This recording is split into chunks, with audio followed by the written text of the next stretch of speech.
Zarul nanti share the YouTube link juga ya dekat chat. Sure.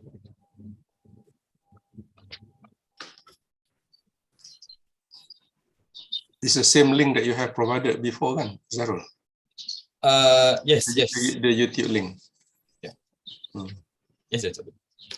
Right, she's done. Well, distinguished guests, ladies and gentlemen, Assalamualaikum and good morning. Thank you for joining us for APM Fellow Lecture Series organized by Academy Professor Malaysia. I am Zaharul, a teaching fellow at University Putra Malaysia, your MC for this morning. Before we begin, please allow me to draw your attention to a few housekeeping matters. First, please make sure you are in silent or muted mode. And to ask questions to the speakers, please use the chat box in stating your name and affiliation together with your questions. And for those who are interested to get an e-certificate, please fill in the Google form that will be shared later in the chat box. Yeah?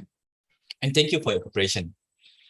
And without further ado, I would like to invite Professor Dato Engineer Dr. Muhammad Saleh Jaafar, President of Academy Professor Malaysia, to deliver his opening remarks. Dato Saleh, please. Thank you, Dr. Zahrul. Bismillahirrahmanirrahim. Yang dihormati Emeritus Professor Dr. Tham Siew Yen, Fellow of Academy Professor and our honorable speaker for today's lecture. Yang dihormati Professor Dr. Roslyn Muhammad Yusof, our Fellow and Chair of Economy and Wellbeing Cluster of Academy Professor Malaysia, who is our moderator for this morning. And yang dihormati Professor Dr. Edmund Terrace Gomez, former Professor of Political Economy, Faculty of Economics and Administration, University Malaya, our discussion this morning. And yang dihormati Professor Dr. Ya Kim Leng, Senior Fellow and the Director of Economic Strategic Studies Program, Jeffrey Chia Institute and Southeast Asia Sunway University, as one of our discussants also this morning. APM members, professors, ladies and gentlemen, Assalamualaikum warahmatullahi wabarakatuh and salam sejahtera to all. First of all, I would like to thank everyone who spared their valuable time to attend our APM Fellow Lecture Series this morning. I was informed that we have over 150 persons who have registered for the program today. APM Fellow Lecture Series is one of our flagship programs organized by the Academy. Sorry.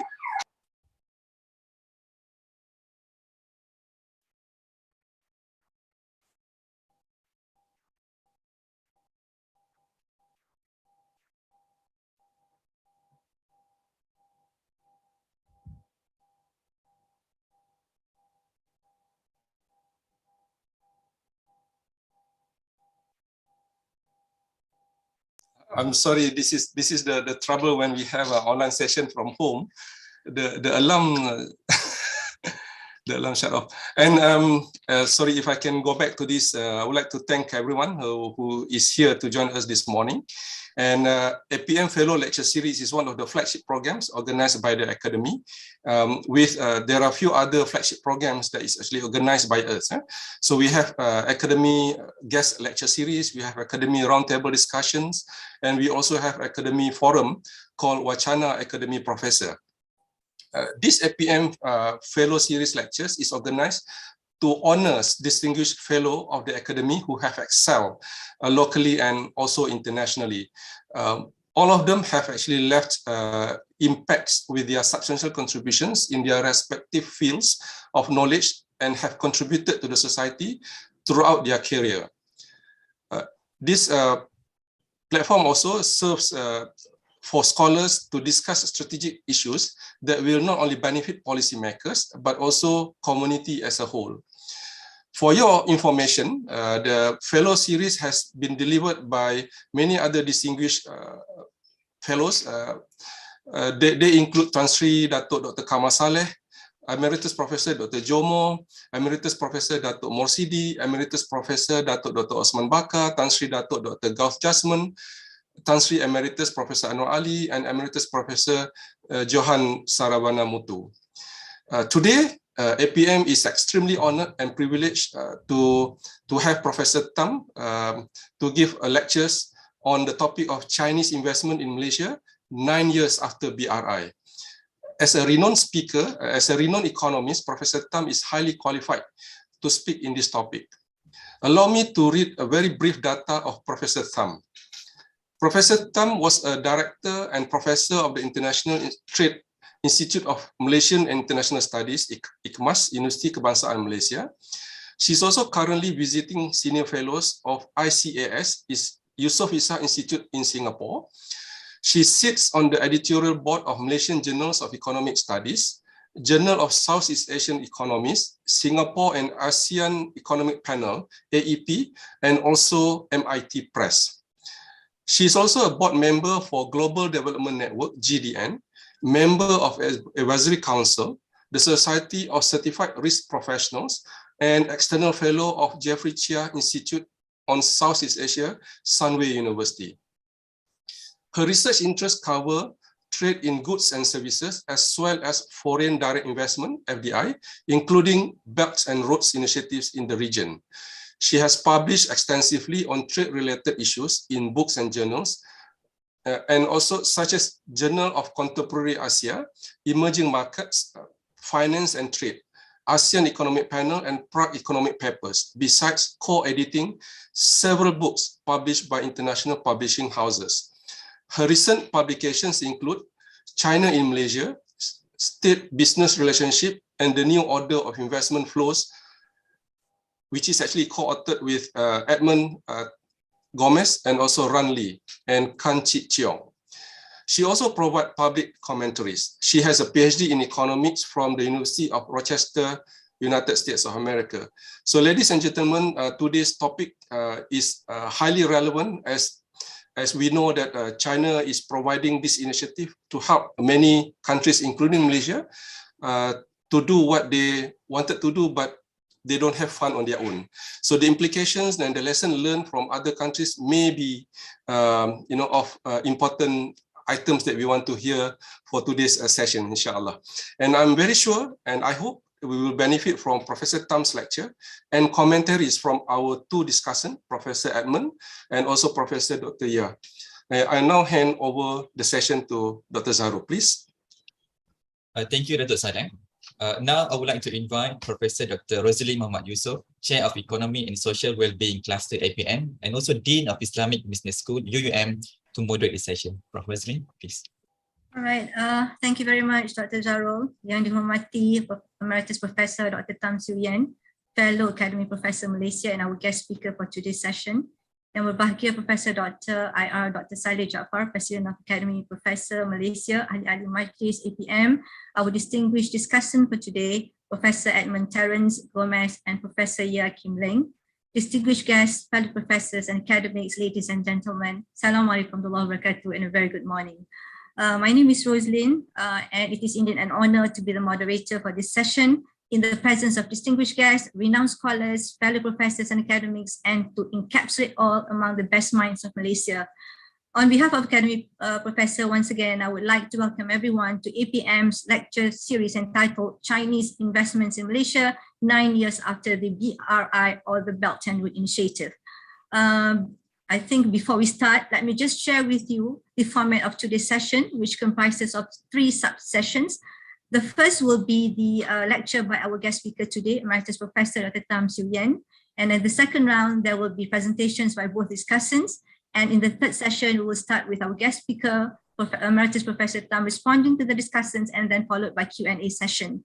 Ladies and gentlemen, according to Asian Development Bank, Asia faces an infrastructure funding gap estimated USD 26 trillion through 2030. To address this gap, various regional and sub-regional initiatives aim to develop better transport connectivity within Asia. And of course, one of the key initiatives is the Belt and Road Initiative. The initiative was unveiled in 2013 by Chinese President Xi Jinping, and until 2016, it was known as OBOR, One Belt, One Road. So as of July 2018, more than 100 countries and international organizations had signed Belt and Road Cooperation documents with China, extending the initiative's scope from Eurasian continent to Africa, Latin America, and Caribbean, and the South Pacific region. The Chinese government calls the initiatives a bid to enhance regional connectivity and embrace a brighter future together. Distinguished guests, fellow professors and academics, ladies and gentlemen, some of us may have heard about BRI, and maybe many of us are still trying to understand its impact on a host country like Malaysia, both in the short term and the long term. And of course, amid the global economic vulnerabilities that Malaysia is currently facing together with other developing countries, what lessons can be learned from BRI? What BRI-related strategies need to be calibrated by Malaysia towards achieving more sustainable growth? So all these are going to be deciphered by our guest speaker today, Emeritus Professor Dr. Tham Siew Yen. So ladies and gentlemen, without further ado, may I now invite Professor Tham to deliver her lecture. Over to you, dipersilakan, Prof. Tham.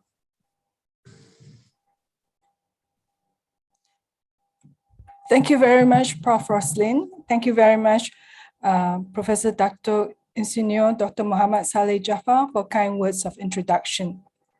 Distinguished guests, ladies and gentlemen, selamat pagi dan salam sejahtera. Very good morning to all. May I request Zaharul to upload my slides?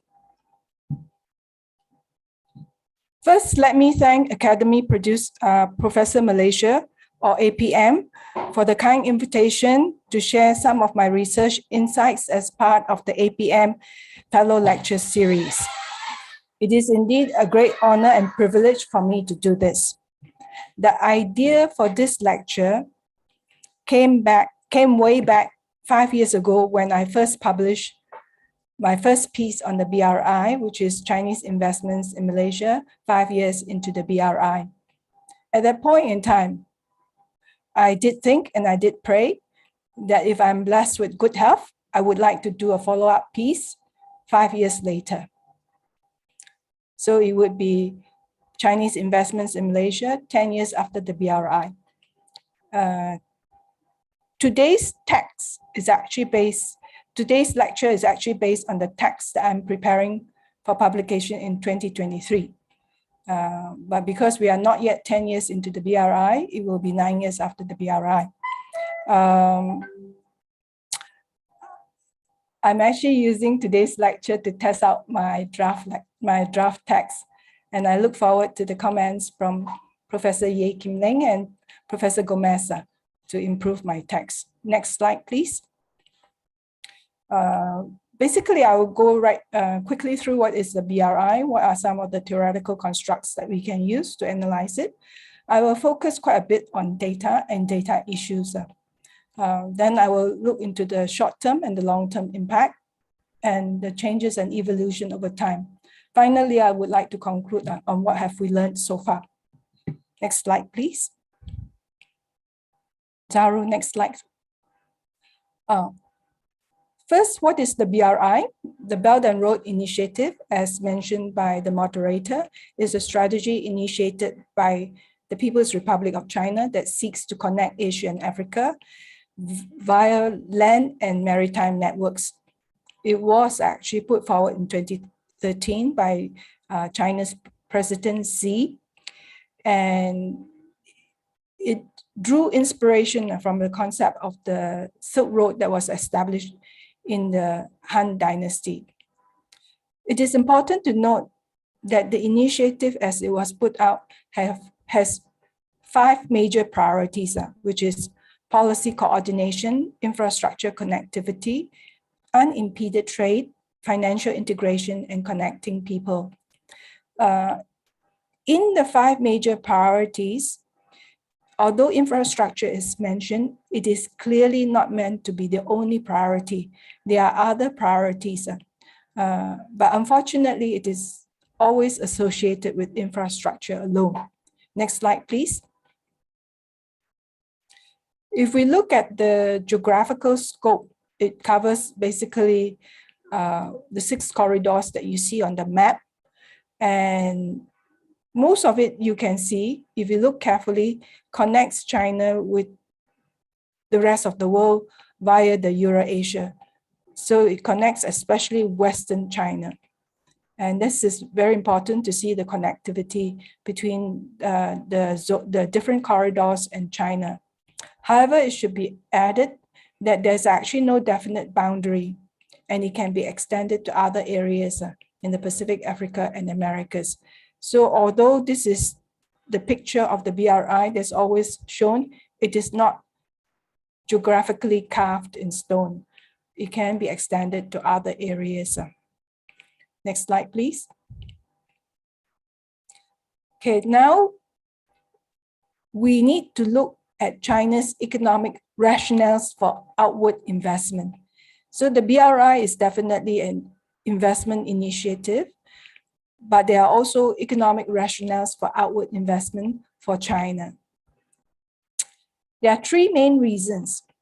The first is the BRI serves as a platform for addressing domestic overcapacity. Over the years of rapid development in China, we find that China has actually built up considerable production capacity. For example, in steel manufacturing, the steel that was produced to be used in the infrastructure development within China alone. But of course, the domestic sector has become matured and saturated. And therefore, the question arises, what do we do with all the steel producers in China when the domestic demand has already matured? So therefore, one argument is that you export the production capacity, and domestic firms are encouraged to move outwards to accelerate, in order to accelerate the industrial upgrading within China itself. So the production capacity is moved outwards, the core, the research is kept within China. That's part of the industrial upgrading. Second, the BRI is also used to address the regional disparity within China. The China that we all know is usually associated with the Northeast Coast, Beijing, Shanghai, the part which is highly developed, and the part which has a very sophisticated industrial structure. But China is a huge country, and clearly its development is very disparate across the whole of China. For example, we have very different, we would see a very different China if we go back westwards. And there have been policies, as in all countries, to even up the regional disparity, to upgrade the economic development in the western part of China, to shift the investments out of the Northeast Coast to the west of China. This is important because regional disparity also leads to income inequality between regions. And therefore, there's this idea that development within China should shift westwards. In the map that I've shown you earlier, I have mentioned that the connectivity is actually to bring about development within the western part of China. The third part is actually the BRI is used as an instrument for renminbi internationalization to encourage the internationalization of the Chinese currency. And studies have shown that there's a positive correlation between the BRI and the renminbi internationalization through 4 channels. One, through trade, which can now be settled in the Chinese currency; investment, because the investment can be in renminbi; and the state-owned enterprises' overseas operations are also in renminbi. The SOEs have moved outwards to support the BRI initiative. State banks have also moved outwards to serve the SOEs. So while we have the BRI initiative that has been put out in 2013, the rationales for outward investment from China predates the BRI initiative in 2013. Okay, so next slide, please. Therefore, in my research work, I have always used the broader definition of BRI. I have not confined BRI to investments in infrastructure alone. Instead, I actually look at inward investment from China. So the net inflows of foreign direct investment from China is actually used as the basis of my research. Why is that so? Why is it that I do not confine myself to so-called BRI projects only? First, there's no mutual consensus between Malaysia and China on what projects are BRI. So it is therefore impossible to come up with a list called BRI projects in Malaysia because there's no mutual consensus on what constitutes the BRI project. Second is that in the 5 priority areas that have been shown for the BRI, it actually can cover many sectors, and it is not confined to infrastructure alone. In the people-to-people connectivity, for example, education can be used, and therefore the broader definition looking at inward investment would cover all the sectors rather than just infrastructure projects alone. Third, this is also important. In the official website of the BRI from in China, the Belt and Road portal, which is run by the Chinese government, if you look at the projects which are listed there, it covers more than physical infrastructure projects alone, and it includes multiple sectors, including in education. So although the BRI is always associated with infrastructure and continues to be so, I believe that we should take the broader definition rather than the narrower definition. More importantly, from Malaysia's perspective, so I'm looking at Malaysia as a host economy, China is actually an important source for foreign direct investment rather than infrastructure projects alone. This is especially important after the East Coast Rail Link project, the ECRL project, has been reconfigured from a mere transportation project to a broader emphasis on the development of the ECRL corridor, which is the region traversed by the railway line. So the ECRL corridor is to be developed with FDI, specifically FDI from China. So in the last part of the lecture where I'll be looking at the ECRL, I will also discuss the ECRL corridor development. Next slide, please. Okay, how should we look at the BRI? How should we frame our analysis? First, the BRI is cross-cutting. It is not confined to economics alone. Even though I'm an economist and I look at it from the lens of an economist, it is definitely not confined to the to economic analysis or commercial analysis of the commercial viability of the projects alone. If you look at the 4 pictures I show on this slide on the left-hand side, we can see that many books have been written on the BRI and they all come from different perspectives. For example, in the book, Rivers of Iron, this one, Railroads and Chinese Power in Southeast Asia, written by my colleague, Professor Quick from IGMAS UKM, is actually using an IR because these are international relations. So it uses an IR perspective. In this China and Belt and Road initiative, it looks at trade relationships, business opportunities, and political impact. In this one, it uses transport connectivity. And in this one, the geopolitical and geoeconomic aspects. So the theoretical construct that we use has to answer the research question that we are asking and our disciplinary focus. Definitely, we do not need to use the economics lens alone. In fact, I was just discussing this with the moderator that I have a friend, an engineer, who actually looks at the BRI by comparing how Chinese contractors construct as opposed to Malaysian contractors. And this is an engineer. So the perspective used depends on which discipline we are working on, and that depends on the research question. This is also true in the methodology. Whatever methodology we use, as in the perspective, it has to serve the research question.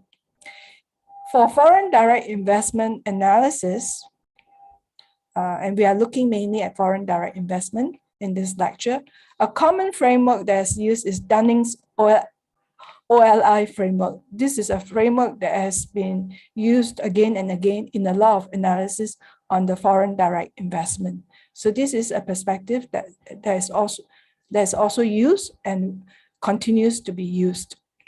Next slide, please. For the next few slides, I will look at data, covering macro data and data issues, because good analysis needs good data. And whatever data set we use, databases, they are imperfect and they all come with different shortcomings. So we should use the databases carefully, recognizing their limitations as well as their strength. In the macro data that I've used, this is actually from the ASEAN statistical database, looking at foreign direct investment. So it would be based on the balance of payments databases.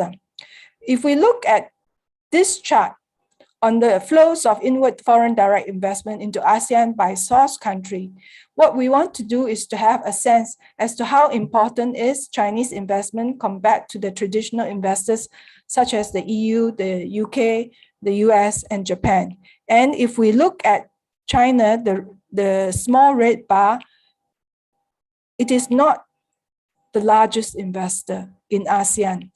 The largest investor is actually still US. You can see the purple bar, and the EU. So China, yes, is investing, and it has grown somewhat over time. If we look at the 2017, 2018 years, but it is not the largest investor in ASEAN. If we look at the stocks of inward FDI from China by host economies, who is the most important recipient? Is it Malaysia? This is stock. It is not Malaysia, it is actually Singapore. And Indonesia and Thailand far outweighs Malaysia as a recipient country. Next slide, please. So what is the sectoral focus of FDI in ASEAN? If we look at the sectoral focus in ASEAN, we can see 24% flow into financial and insurance activities, 21% into real estate, manufacturing, wholesale and retail trade, construction. Therefore, the financial and insurance and real estate, which belongs to services, are actually the main sectors, followed by manufacturing, and construction is actually the smaller portion of it. Okay, so if we summarize the macro data in ASEAN, China is not the largest investor. The largest recipient is not Malaysia, but it is Singapore. The largest sectors of investment is in services, followed by manufacturing. So this is the picture that we have in ASEAN. Let us now look at the picture that we have in Malaysia. Next slide, please. So this is net. I use the same database, which is the balance of payment database, so that we are comparing apples with apples. So net inflow of FDI into Malaysia from the world and China. So this is the net inflow from the world, where we can see that we have experienced a sharp decline from 2016 to 2020 before we had this upsurge in net inflows of foreign direct investment from the world. And this is the Chinese investment, which was really not significant before 2013. It grew somewhat after 2013 to 2016-17 before sliding downwards in 2018 and increasing again up to 2021. So we can see that in Malaysia, China is also not the largest investor. The largest investor are still the traditional countries, which is the EU, Japan, US. So China increasing importance around this period and increasing after 2018. If we look by sectors, I have categorized into manufacturing, services, and others, because this is how it is categorized in the balance of payment data. If we see what are the most important sectors, it is in manufacturing and services. So we can see, for example, here, manufacturing and services. Others less important except for this year, 2016. This year, others became important because of the sale of EDRA, which is energy. So it is in the others sectors. In all the other years, it is manufacturing and services. So the pattern of investment in Malaysia conforms with the pattern of investment in ASEAN in general. Next slide, please. This looks at approved investment in the manufacturing sector from 2013 to 2021. For total FDI in manufacturing, we can see that China's approved investment for China is actually very important from the year 2016 to 2020. From the year 2016 to 2020, China is actually the largest country in terms of approved manufacturing investment. So if we look at the share of China in total approved manufacturing, we can see it peaking around 2017, 2018, then sharp fall subsequently. Okay, so at its height, it was, in terms of approved investment, it was close to 35%. This is for the manufacturing sector. Next slide, please. However, if we look at the manufacturing sector, we would see that it is fairly scattered. It is not concentrated in any one subsector. So you would see it in automobile, textile and textile products. You would see it in solar manufacturing, machinery and equipment. So it's not concentrated in one subsector. It is quite dispersed. Next slide, please. Okay, so far, what I have shown is actually the investment from China based on the balance of payments statistics. Net inflows of foreign direct investment. I have used that as the base for my analysis. We should note what is the definition of foreign direct investment when we use that database. It refers to investment in the form of financial instruments, namely equity capital, reinvested earnings, and other capital. The other capital, so equity and investment funds, and the other are the debt instruments, which is the loans and trade credits, intercompany loans and trade credits. And importantly, this is based on the premise that the investor has a minimum of 10% equity ownership and long-term intention of investment. So if there is no 10% equity, the data is not captured. So this part is important because in a lot of projects where there are no equity, where is the data captured? For example, in the ECRL. ECRL is a loan taken out by Malaysia from Exim Bank. There is no equity capital in MRL. So ECRL, the loan taken out would not be captured in the FDI data because that doesn't meet this minimum 10% equity ownership. It would be captured under this category called other investments in the balance of payments, where it would cover transactions with less than 10% equity ownership and the short-term intention of investment under loans.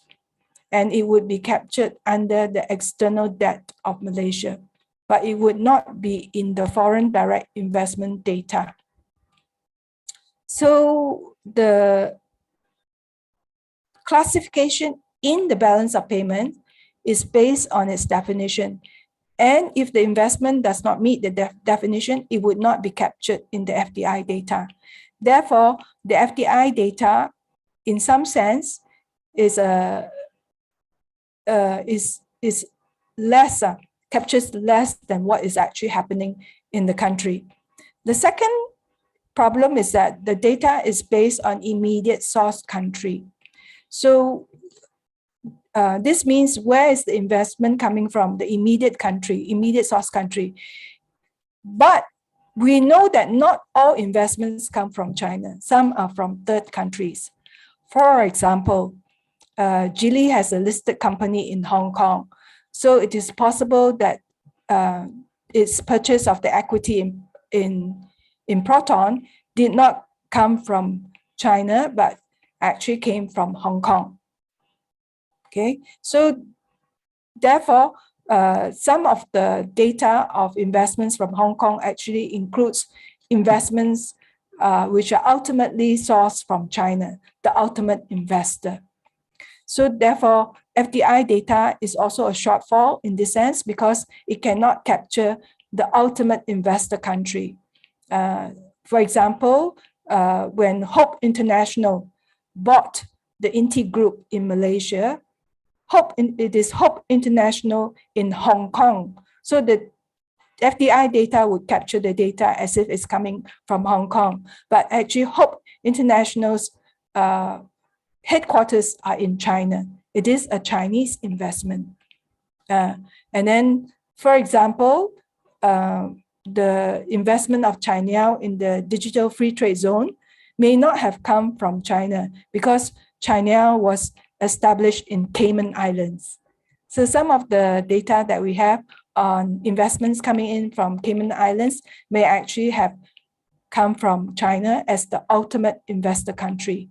So the FDI data, although good, would not give a complete picture of the Chinese investments in the country because of the definition of the variables that are used in this database. So when you use FDI data, you have to be very careful whether there's an underestimation or an overestimation. In this case, the FDI data that I use in the balance of payments would be an underestimation of the total of Chinese investments in the country. Next slide, please. Okay, if you do not use the FDI data in the balance of payment statistics, what is the other database that you can use? You can use the China Global Investment Tracker database. That is commonly used by a lot of researchers because this is open source and this is open source. If not, then you have to buy the data from the paid databases. The only problem is that the CGID database captures only large investments, at least USD 100 million. So the small ones are not captured. It includes zero ownership in the target enterprise or project. So it would capture all those data which we actually do not capture in the FDI database. So therefore, in that sense, it is a very useful database. The ownership is the ultimate parent company. They trace it back to the ultimate parent company rather than the immediate investing country. And the only problem is that the data is recorded at the time the investment is announced. That doesn't mean that this is the year that the monetary transactions cross the countries. So the data in the FDI statistics is actually recorded when when we have this cross-border transaction, not the year it is announced. So if you use this database, it would actually have a slightly different data set from the balance of payment statistics. The other problem is that in this database, we have what we call engineering, procurement, construction contracts, EPC contracts. So this database registers EPC contracts as Chinese investments in a country. Why is that so? Because in a lot of times, project owners which give out these EPC contracts actually want the contractor to take care of the project financing. And a lot of times the contracts are written with project financing in it. And therefore, whatever the source of financing, be it a loan or intercompany or intracompany, that would be viewed as a form of investment. The only problem is that, one, if there's no equity capital, it would not be registered in the BOP data. And a lot of times there's no equity capital because these are sometimes loans. You see, it would have an equity capital if they establish a special purpose vehicle with equity capital in it. Now, this EPC contract can be actually problematic in terms of whether it is an investment from China or not. I take again the case of the ECRL. The ECRL would be registered in this database as a Chinese investment because there's an EPCC contract. So because of the contract, it is considered to be a Chinese investment. In actual fact, it's actually a sovereign loan from Malaysia by the Exim Bank of China. So it's actually a loan, and therefore it's not in the BOP statistics. It is in the other category in the BOP statistics. The other part about the sovereign loan is that even though it's recorded as a Chinese investment, the contractor is actually not in charge of the financing. So the contractor is registered as a contractor, assumed to be investing in some kind of loan, but the loan is not from the contractor. So in that sense, it would be mislabeled if we use this database. So the point is that whatever database you use has its limitations, and you have to note the limitations. And number two, do not mix your databases. When you mix your databases, you are comparing apples with durians, and the two data sets can be very difficult to reconcile together. Next, please. Next slide. Okay. When we look at FDI, we are usually very interested to know whether it's Greenfield or Brownfield. Greenfield means that it is a new investment, new in Malaysia. So you're building a new factory, you're creating new employment, and they are creating new opportunities for technology transfer. Unfortunately, Brownfield is different. It's mergers and acquisition. You buy over an existing company, so there are no new employment created. It's an existing company. In fact, you may have shedding of employment because when a new employer comes in, you may have actually a reorganization of the organization, and therefore employment can actually change. Unfortunately, there's no overall data which is open source. You can have data that you pay for from UNTAD or FDI intelligence, but there's no open source data. However, there are lots of examples of Greenfield investments. For example, the Digital Free Trade Zone. This is a collaboration between MAHB with China to develop the ASEAN e-commerce hub at the DFTZ, and the Greenfield investment amount to 800 million. The purpose of the hub is actually to build e-fulfillment center. So we have 1.1 million square feet of warehouse space, and this is expected to contribute towards the doubling of KLIH cargo volume by 1.4 billion per year by 2029. So it is used to increase the cargo volume of that transits through KLIA. Next slide, please. Brownfield investment, the most significant and the largest would be EDRA. When state-owned China Nuclear Power Group bought 1MDB's energy assets in EDRA Global for US 2.3 billion. EDRA was Malaysia's second largest independent power producer. So when the merger and acquisition transaction was announced, it was one of the largest in Asian power sector. So if you look at the FDI data, you will see that jump in the 2016 data. That was when the merger and acquisition took place. So it was part of 1MDB's rationalization plan, and the acquisition eliminated the systemic risk that EDRA's debt represented for Malaysia's public finance and banking system. So after we sold this asset to CGN, CGN went on to build EDRA Malacca Power Plant, which was operationalized in 2022. Next slide, please. What we have seen is actually the multi-sectoral coverage of Chinese investment. It is also located all over Malaysia, not confined to one state alone. It is also in East Malaysia in the form of hydropower and solar power investment. And we can see different investments in different parts of Malaysia, such as in Penang, we have Jinko, and in Pahang, we have Kuantan Port. In Johor, we have textile investment.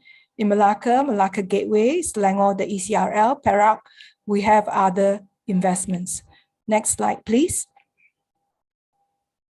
Okay, when I discuss Chinese investments in Malaysia, a common question that's posed to me is it successful? What is its impact? The word successful is actually quite difficult to explain because it depends on the matrix that you are looking at. I find that when I discuss with my colleagues from other disciplines, the definition of success is the completion of a project. So when I discuss with my colleagues in IR, for example, they would define the BRI project in Laos as successful because the railway line was successfully completed. So the measure of success depends on the matrix that you are using. If you use the completion of the project as success, then the project is successfully, the BRI project is successfully completed. Likewise, the port project in Sri Lanka was successfully completed. So it can be defined as successful in that sense. However, as economists, we look at success in terms of the short-term and long-term impact. What are the short-term impact? What are the long-term impact on the country and on development? So for short-term, common measures used to measure impact is actually employment, the employment opportunities that are created, the number of jobs that are created, as well as the investment value that's brought into the country, the value of the foreign capital that's brought into the country. These are very basic metrics. It doesn't capture its contribution to development, for example, in terms of skill levels, not just the total employment, but the types of jobs that are created. Doesn't capture that. ECRL, for example, would always say that measure is success by the percentage of job which is completed, 30% as of now, and the number of subcontractors that are Malaysian, because it aims to have 40% of the project subcontracted to Malaysian contractors. So that is the matrix that is used. But in economics, when we look at, for example, technology transfer, which is the goal for foreign direct investment, we can look at different levels of technology transfer. The physical transfer, the equipment that we use, because there's embedded in it technology when we learn to use new equipment. There's human capital, which is embedded in it. When they use local workers, there's learning, there's training, there's upskilling. There's inter-firm transfer, subcontracting to local firms, transfer to joint venture partners. There's group replication, there's in-house production. So there are different stages of technology transfer, and we have to differentiate these different stages very carefully because it means different things, different quality in the technology that's transferred. Next slide, please. Next slide, please. Okay, so when we look at the technology transfer, what is the technology transferred from Chinese investment into Malaysia? The long-term impact of it. Is it type 1, type 2, type 3, or type 4 or 5? The interesting part about studies on technology transfer from Chinese investment is that it is mainly confined to Africa, If we do a literature review, you'll find that most of the studies actually look at technology transfer in Africa. Why is that so? Because China began investing in African countries way before the BRI. In the 2000s, Chinese investment in Africa grew very rapidly, and we therefore have substantial Chinese investment in Africa predating the BRI. And because of that, there has been a lot of studies that investigated the issue. So for example, one of the earlier studies, Linda Calabres, looked at Chinese investment and technology transfer in Africa. And what they found is that actually the type of technology transfer is actually in training, the training of the workers to use the equipments and the Chinese equipments and machinery that are used in these projects. But if we talk about the linkages that are created with the local economy, this is found to be actually quite lacking because creation of linkages actually take a long time. And domestic firms need to learn to produce what is needed by the multinational company. This is not peculiar to Chinese firms alone. In all the studies on foreign direct investment, regardless of source country, the development of linkages is difficult because it takes a long time for domestic companies to supply the inputs that are required at the specification that is required by the multinational. Next slide, please. So in this study, what we have found in Africa is that there is actually a lot of training, and up to 80% of the workers have been localized. But usually they find that the top management is still in the hands of the Chinese. So is this finding very different from the findings of foreign direct investment from other source countries? Not so. Chinese are not so different in that, and in American firms, the executive role and strategic decision-making tend to be concentrated in the North American employees. So even when you have training, the top management positions may be still retained in the hands of the source country of the multinational, be it American or Chinese. So it doesn't quite matter which the source country is. That is the general pattern. Next slide, please. In this study, Kadi, looking at how specifically Huawei's localization in North Africa, what sort of technology has been transferred. So there's actually R&D going on. There's transfer in terms of R&D learning and technological upgrading. But the lab that was established there is not equivalent to one of Huawei's full-fledged domestic R&D centers, where most of the innovative research is conducted. Therefore, although they are transferring R&D, it is for developing applications, not the core technology. Next slide, please. For the case of Malaysia, what we find is actually there's a paucity of studies. There are not many studies that have looked at it. Professor Terence Gomez and our book with Liran and Kichok actually look at it in the 7 case studies that we have done. And like the studies in Africa, we find there's a lot of training because there are new machinery being used and local workers are being trained. There's technology transfer in the case of Jinko in terms of process technology, but not product development. Local sourcing there is, but it is not confined. It is confined to local services and not in the key components. So there's transfer of technology, type 1 and type 2, possibly type 3. Definitely the core technology has not been transferred. So we can see that Geely is training Proton workers in China, brought them to their parent company for training the engineers, and there's that kind of technology. But the development of new cars is in China, and whatever R&D here doesn't cover new product development. Next slide, please. So although technology transfer is a common issue investigated in research on foreign direct investment, we find that this is significantly lacking in studies on Chinese investment. I think part of the reason is because in the last 3 years, all research has been concentrated on COVID, and therefore there's a lack of research in actually other issues.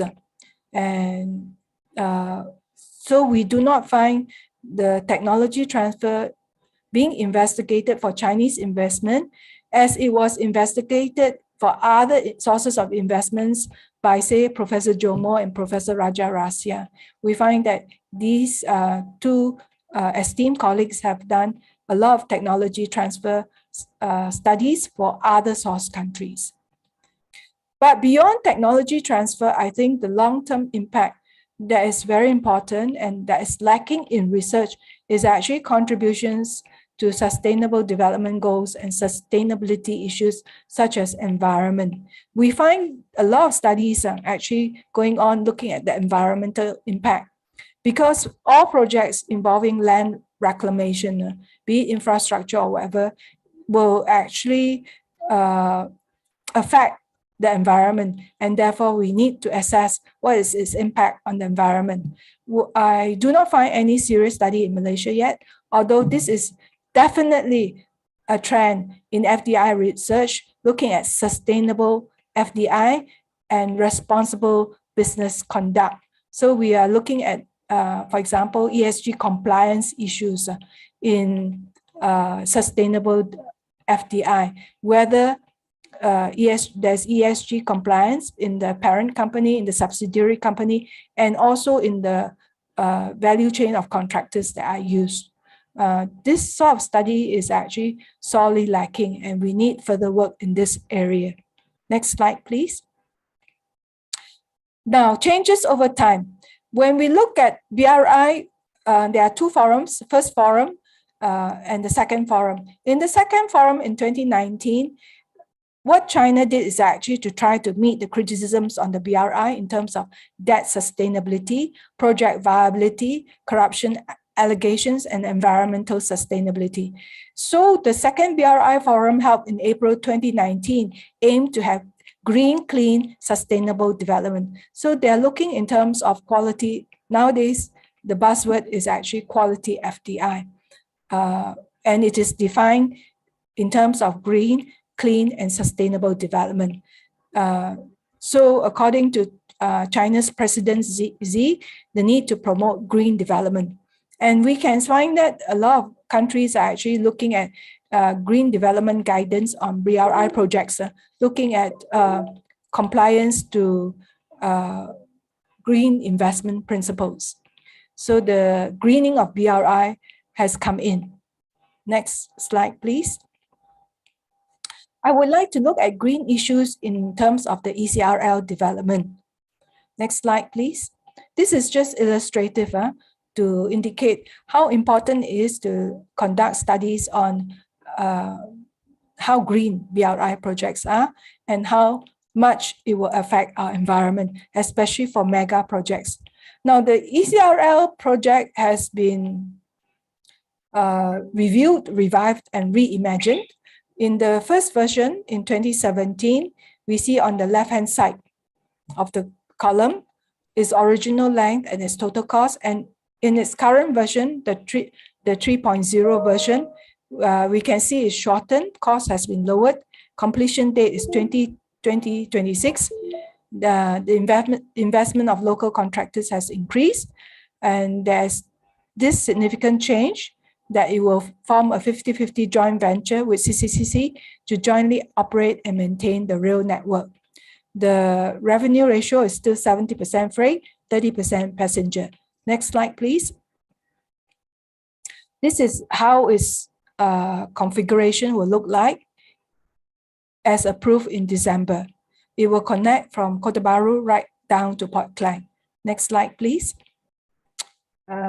How important is the ECRL?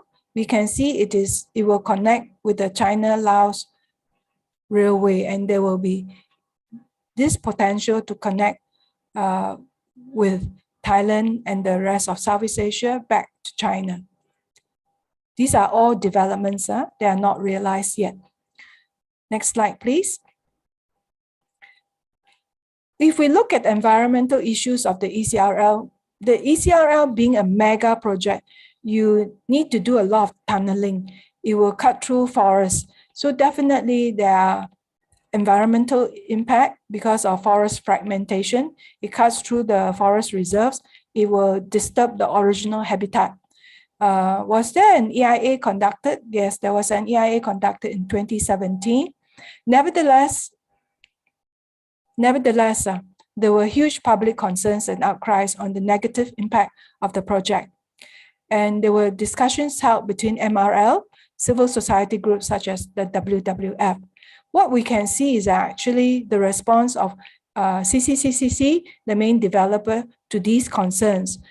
So they actually allocated 10 million for the rehabilitation and relocation of animals which are directly affected to the project.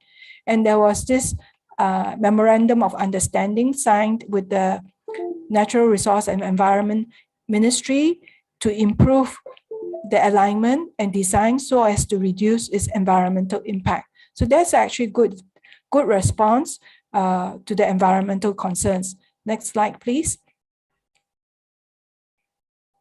After the change in administration, the ECRL was again realigned.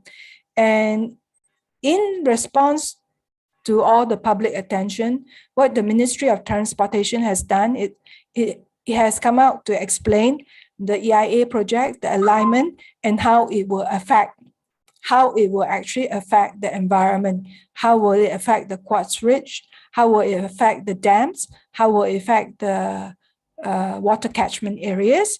Next slide. How it will impact the Orang Asli areas, the Malay Reserve land. So this is an improvement in transparency. The ECRL project is not the most transparent of all projects.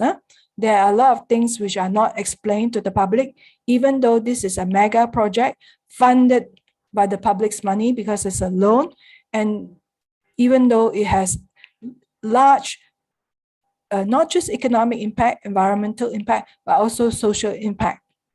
So the current alignment has been just approved and the project is proceeding as planned, 30% completed and expected to be completed in 2026 and launch in 2027.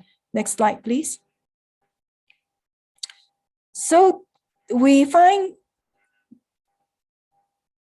transparency is a big issue in the mega projects, and there's very little information on the documents are not put in the public space. The EIA, the financial feasibility plans that were done. So it is a step forward that the Ministry of Transportation has increased its transparency. But in the end, it is up to the host country, Malaysia, to ensure that the projects are environmentally sound. There's no way that Malaysia should wait for China, because in the end, China is not an equity investor. It is just a loan lender. The host economy instead should use local governance, laws, regulations, and civil society to ensure that the project design and implementation will not damage Malaysia's environment. And for that to happen, the project's transparency and governance mechanism needs to be improved. Next slide, please. When we look at the ECRL, one of the challenges is actually to create demand. The commercial viability of the project depends on how much demand there is for freight and passenger traffic using the train. If there's no, or if the freight and passenger demand is very low, then the rail link will be poorly used and may not be commercially viable. Therefore, there are plans to create demand by the economic accelerator projects. The plans to build transit-oriented developments, logistic hubs, and industrial parks.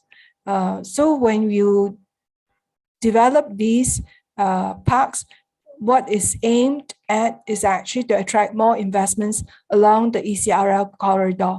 So when you have more developments, there will be greater demand to use the railway line for freight cargo transportation as well as for passengers. So it would increase the utilization of the passenger cargo traffic.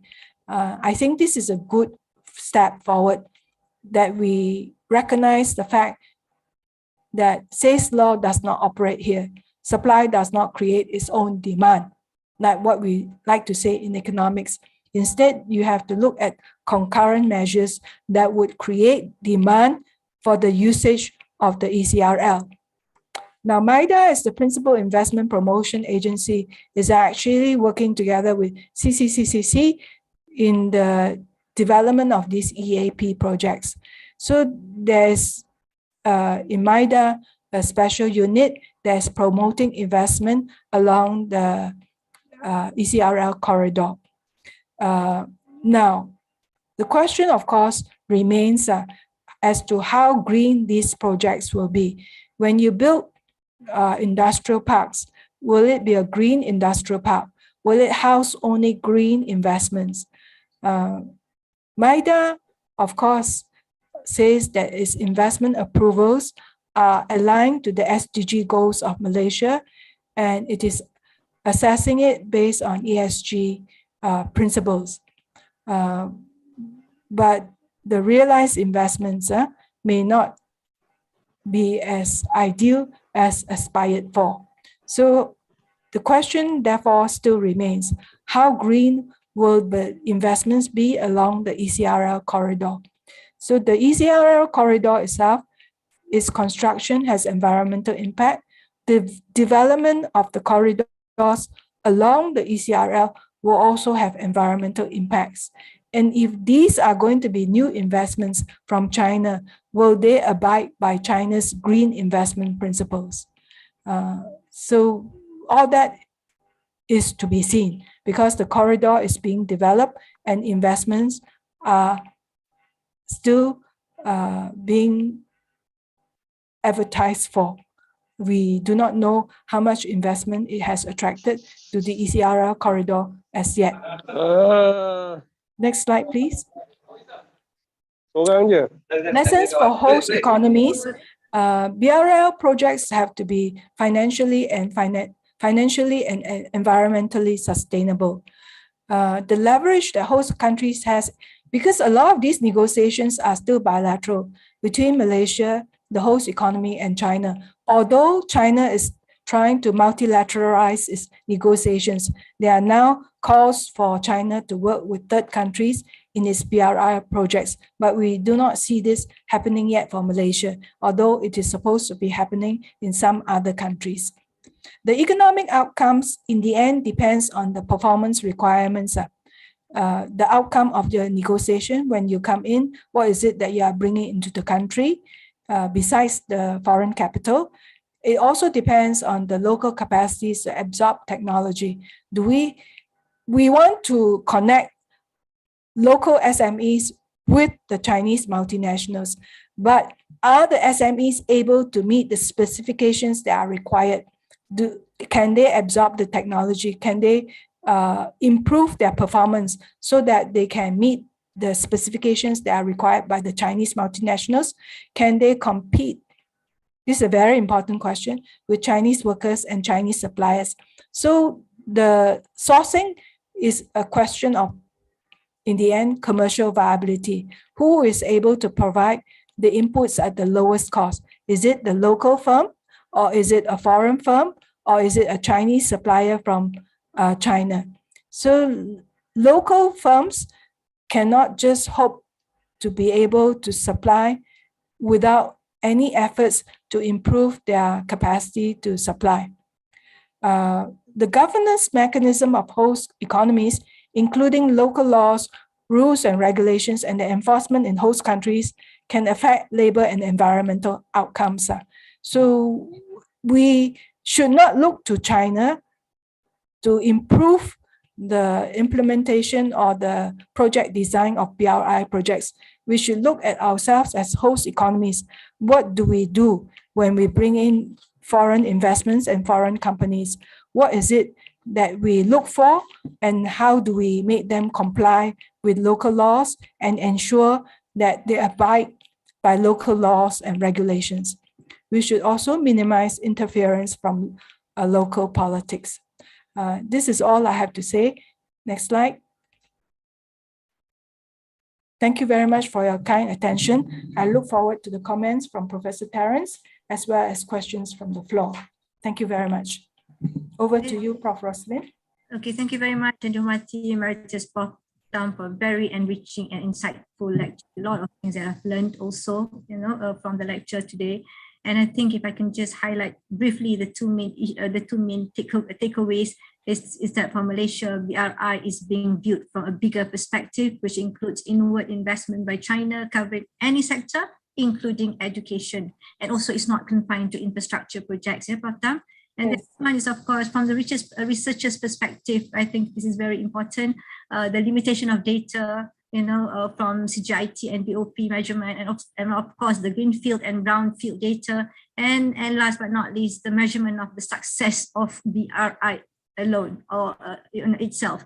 So let us now go to round two. Ladies and gentlemen, may I now introduce our first discussant for today, Prof. Dr. Ye Kim Leng. So Prof. Ye Kim Leng is a senior fellow and director of the Economic Studies program at the Jeffrey Chia Institute of Southeast Asia at Sunway University.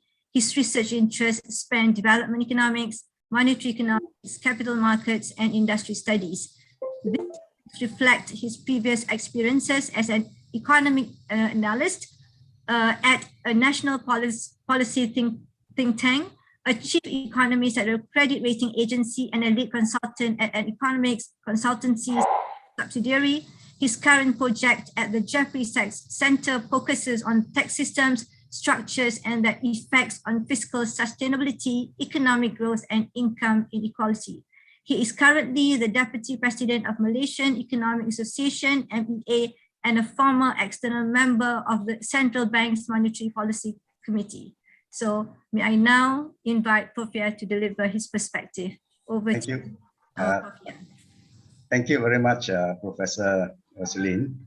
Let me start by thanking Academic Professor at Malaysia, APM, for the honor and opportunity to be a discussant, I think on a very important topic, I think that slightly to shape Malaysia's future trade and investment patterns.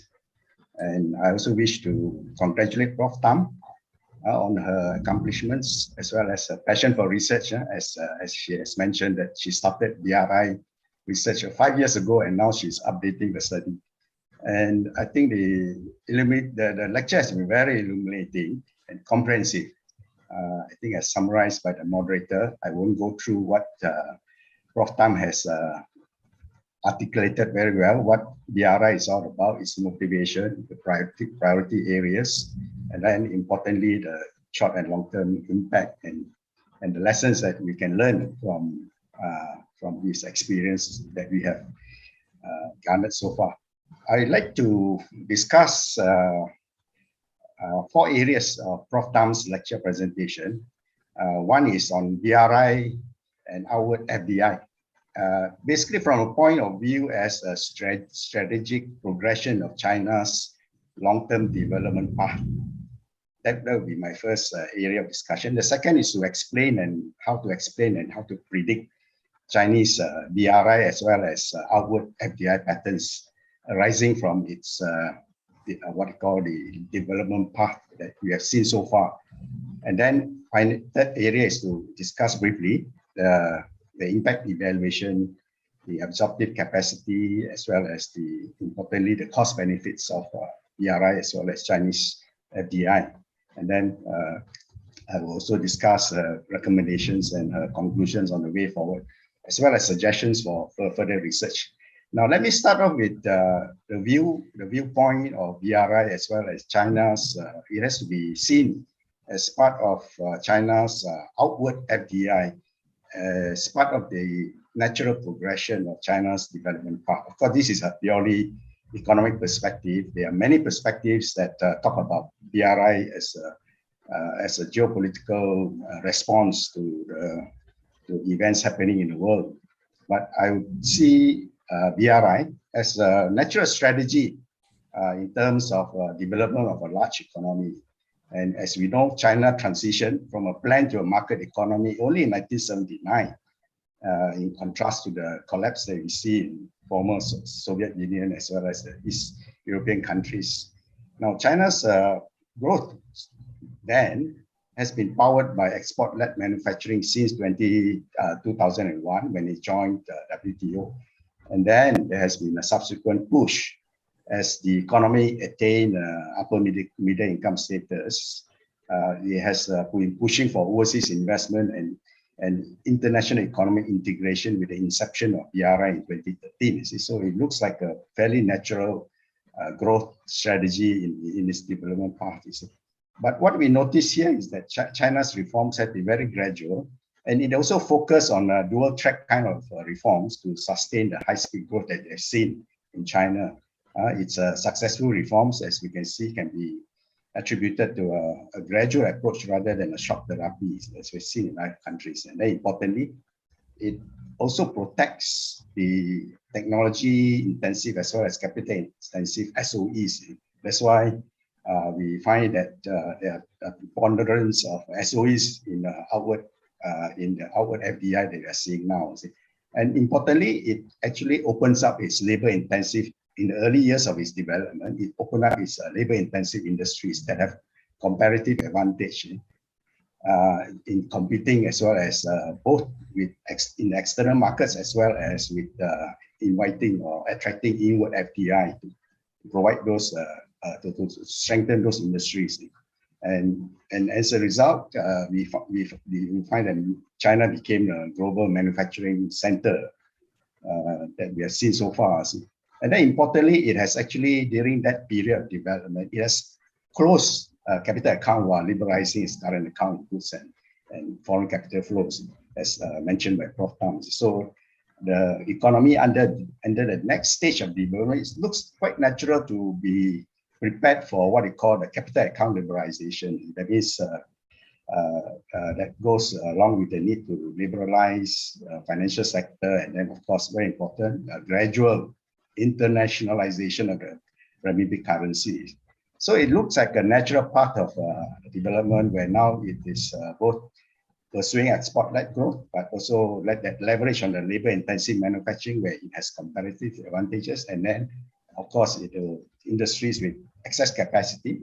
The only way to when that excess is to go abroad. So those comparative advantages are now being reinforced under the BRI, as mentioned by Prof. Tam.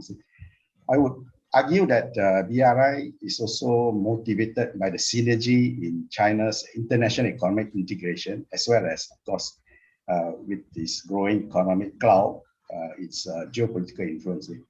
But we also noticed that as the economy achieved upper middle income status, it had actually gained comparative advantage in some capital-intensive industry, such as infrastructure, construction, automotive industry, machine building, steel making, aluminum metallurgy, and then more recently, telecommunications, e-commerce, and digital technologies. So because of its ability to innovate and upgrade its industries to the extent that now it's ready to actually export those industries. That means look at overseas markets to invest. And it's also leveraging on its rapid technological advancements to drive the next level of regional economic integration. So I look at it more from a perspective of the future trends that's coming from 5G, IoT, AI, robotics, and all the other fourth industrial revolution technologies that will be driving the kind of investments going abroad.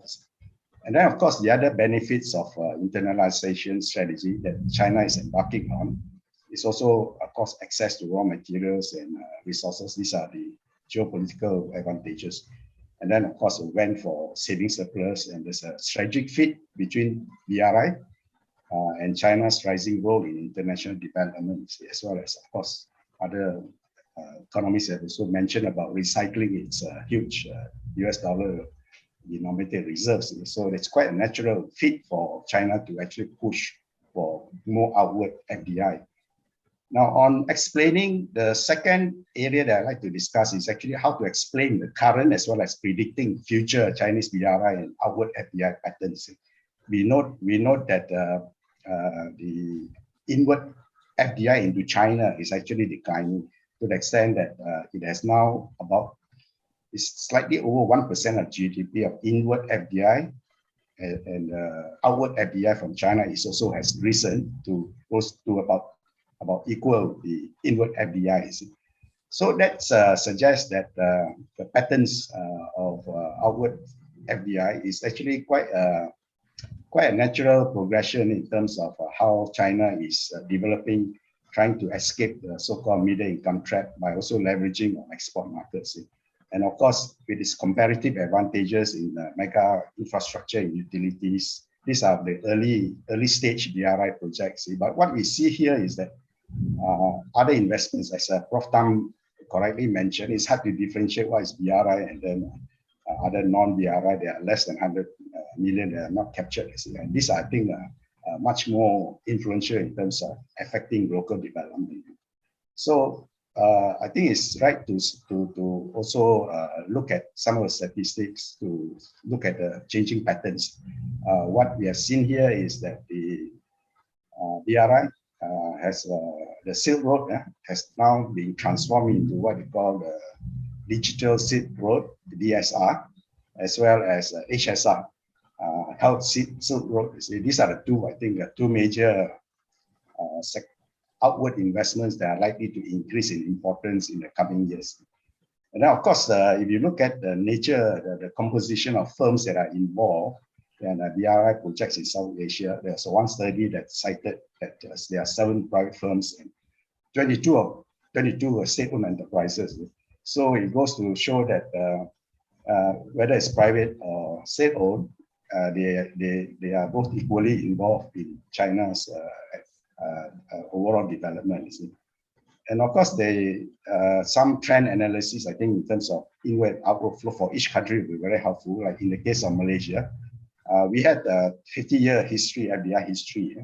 So, and then the last 10 years, we see that there's a new wave coming from China. And that in order to understand its relative importance, we find that it's currently insignificant in terms of the share of stock as pointed out by Prof. Tam. It's only about 3.2% of the total FDI stock in Malaysia. So that's the latest statistic based on the end of first quarter for this year. It's only 3.2% compared to 20.5% for Singapore, and US 10.3%, with Japan another 10.4%. So in terms of the actual size, relative size of China is still way below the pack in terms of our profile of our foreign investors in the country. But what's important here to note here is that Malaysia also, we do have inward as well as outward FDI. And in fact, our between 2007 and 2015, Malaysia's outward FDI actually averaged 5% of GDP compared to an inward FDI of 3.2%. So there is for upper middle income countries, there appears to be both different waves of inward and then outward investment that are perhaps symptomatic of the structural changes in the economy as industries are in order to maintain their growth and maintain their export competitiveness. They have invested overseas, gone overseas to other markets. Now, let me turn to the third area in terms of evaluating the impact. I think if we evaluate FDI, I think it's no different from other cost-benefit analysis of FDI from other countries in Malaysia. So I think Malaysia's experience with FDI has been largely positive. Quite a number of studies have pointed out to that, but importantly, there's a need to, as pointed out by Prof. Tam, is that we need to deepen our absorptive capacity, whether in terms of the linkages or in terms of technology transfer, and importantly, the skills of the people. So I think more studies will be welcome, especially in terms of assessing the generally rather opaque state-sponsored investment projects, as already mentioned in the presentation, confidentiality, lack of transparency, and cloaks of secrecy further reinforced by allegations of corruption and abuse of power. This have affected the ability to actually look into the short and long-term impact on some of the mega projects. But definitely, some of the market, private sector-driven investment projects will likely see the kind of similar benefits that we see for other investment from other countries. Let me turn to the last area that I would like to comment on is the way forward. I think the 4 or 5 conclusions or recommendations and lessons learned that Prof. Tam, I think we are fully in alignment with that. Importantly, there's a need to ensure good governance, and on top of that, we also need to ensure that performance requirements. I would add that I think involvement of local communities are important in some of these projects, especially with regards to the rising national and global focus on ESG responsibilities and compliance at the firm levels. So I think it'd be good for more constructive, although local politics, as pointed out by Prof. Tam, should be avoided, but nevertheless, some of the so-called CSR or ESG type of engagement and at the local level would be very helpful. The other lessons that I would draw from China's internationalization would be that we have seen a shift in the focus, as pointed out by Prof. Tam, now that we need to also look at the health Silk Road, at the digital Silk Road. And these 2 themes are already embedded in various development plans in Malaysia, such as the Drive Malaysia Plan, the Digital Master Plan, as well as the Financial Sector Blueprint. So there are synergies. The synergies are definitely obvious if Malaysia is able to promote more inward FDI under BRI's emerging health Silk Road as well as the digital Silk Road teams. I think both Malaysia and China, having achieved upper middle income, actually share the same challenges in terms of middle income trap, slowdown in population growth, as well as aging demographics. So I think there are trade, investment, as well as economic opportunities to address these common challenges, including the deployment of automation, AI that I mentioned about. So we look forward to some of these new ways to transform the Malaysian economy. And finally, on deepening research, I think analysis, I think Prof. Tam has mentioned about firm level behavior. I think that's important. I think what's needed is also the distribution of benefits, like the winners and losers, especially the crowding out or displacement effects on SMEs and other local industries. I think that's something that is merit research, but although based on past trends of our engagement with FDI from other countries, they are likely to be areas that are not where our local industries do not have the kind of comparative advantages. So with that, let me end my comments, and I also conclude with the heartiest congratulations to Prof. Tam for the illuminating lecture presentation. Thank you. All right, thank you very much, Prof. You highlighted that for China, it is more of a natural growth strategy and focusing on the moving forward, perhaps. And I like the idea of what you have mentioned, the digital Silk Road and the health Silk Road.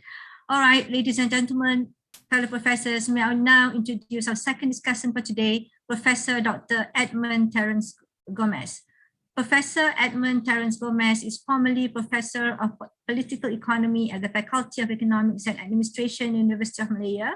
He specializes in state market relations and the linkages between politics, policies, and capital development. He has also held appointments at the University of Leeds, England, and Murdoch University, Australia, and served as visiting professor at Kobe University, Japan, and the Universities of Michigan, Ann Arbor, California, San Diego, United States. Between 2005 and 2008, he served as research coordinator at the United Nations Research Institute for Social Development in Geneva, Switzerland. Other academic appointments include visiting fellowships at the Australian National University, Canberra, and the Nordic Institute of Asian Studies, Denmark. Quite mouthful of Prof. Gomez. Okay, now may I now invite Prof. Gomez to give his perspective. Thank you, Prof. Roslyn. I don't know where you got that from. Secret. It is, as you said, it is a mouthful, but thank you for that. Let me first start by echoing what Prof. Ye just said. This is really a very good study by Prof. Tam, a highly commendable piece of work. But I also take note that Prof. Tam said that this is a paper in progress. My initial comment is this, based on the volume of information that she has provided, I would strongly suggest that she considers publishing this as a book, because she covers a large terrain of areas which deal with how the BRI has evolved. For today, what I would like to do is, as I spoke to Prof. Ye at the beginning of this, before we came on, I told him I would let him handle the broader issues and the theoretical dimensions of the paper, because I wanted to focus specifically on the empirical dimension of the paper. Now, I'm focusing on this, what I consider to be a major new contribution by Prof. Tam to the literature. And here specifically, I'd like to draw attention to her discussion on the ECRL and what it reflects about the implementation of a major BRI project on the environment. The fact of the matter is, China can be seen as a responsive state.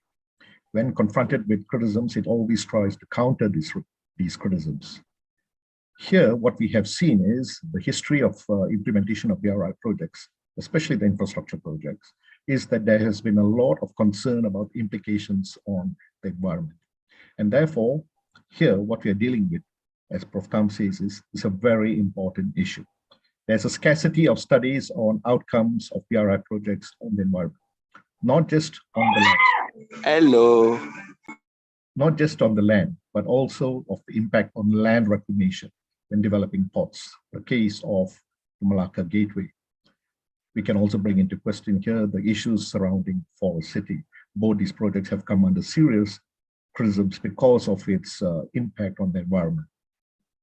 What is also important is, of late, and Prof.